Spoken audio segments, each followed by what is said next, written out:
15.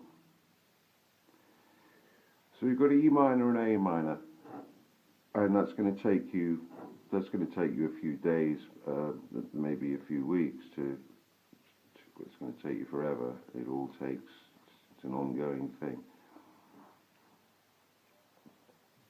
Once you start being able to feel that you can move between those two chords a bit,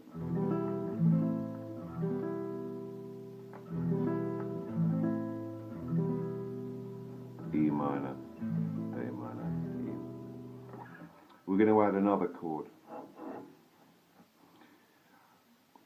The two chords I've given you so far have both been minor, what are called minor chords.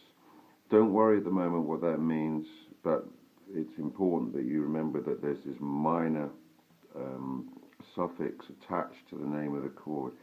E is the bottom note, minor is the quality of the chord, A is the root, is the bottom of the chord, the fundamental note in the chord, and minor is the suffix.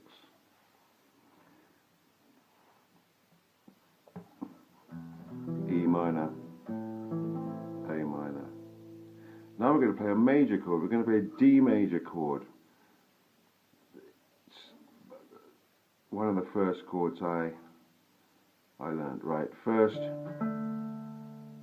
of all, you're going to put your first finger on the third string, the G string, on the second fret. Right hand plays the note D, and then I'm fretting and playing those two notes.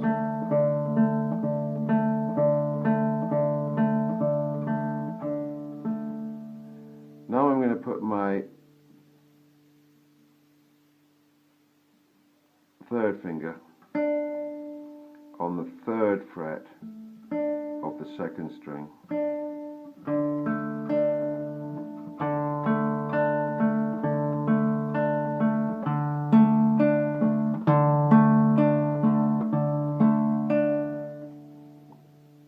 And now I'm going to put my second finger on the top string on the second fret. It's like a little triangle shape.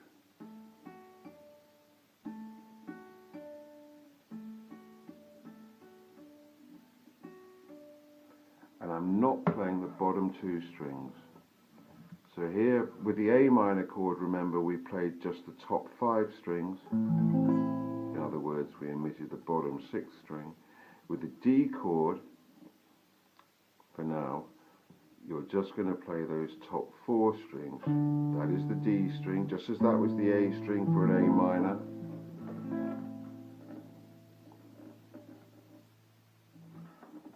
That is the D string for a D chord with a triangle.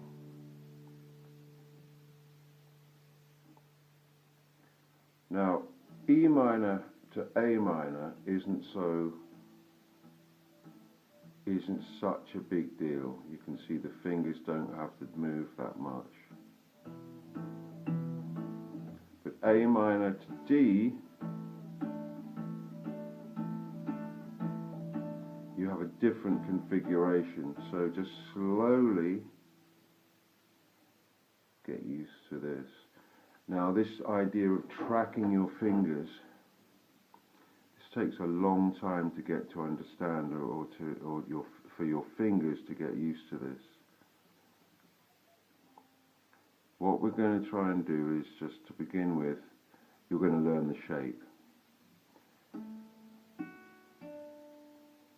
Get the fingers correct. I must also say that although I've shown you these chords and I've given you very specific instructions about what fingers to use for chords, later on you'll play the chords in any number of finger combinations. I might play an A minor like this, or an A minor like this, or an A minor like that.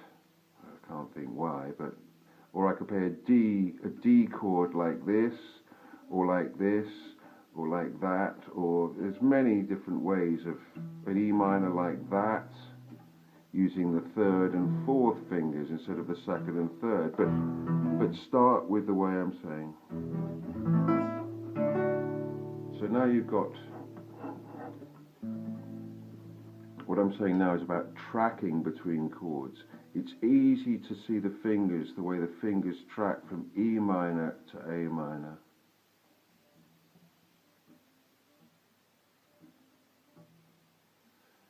But A minor to D, look at what happens to that finger. It moves all the way. And look at what happens to that finger. And look what happens to that finger.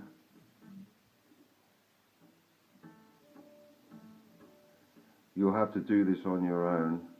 So start by learning the shape. And learn the shape with the correct fingering.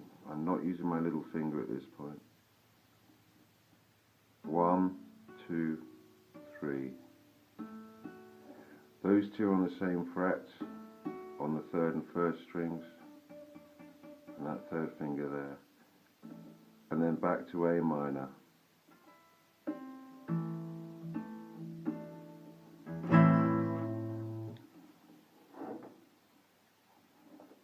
Okay, I'm running out of time. So we talked about tracking between E minor and A minor with just a simple strum.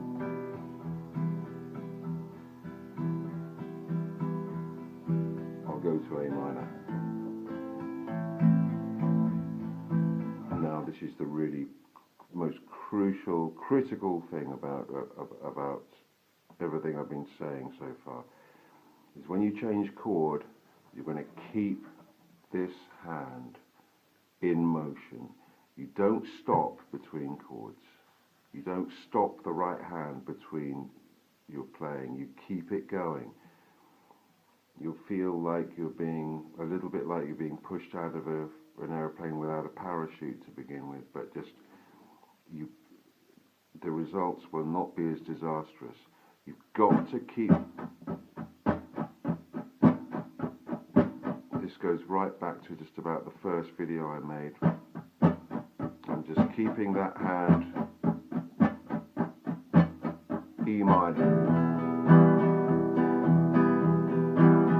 A minor,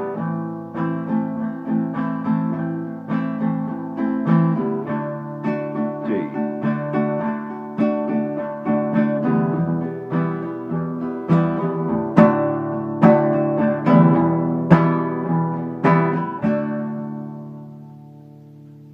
using 3 chords and just keeping the rhythm going and playing strict fingering on these.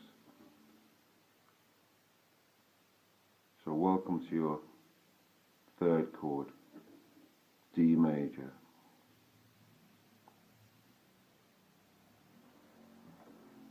Thank you.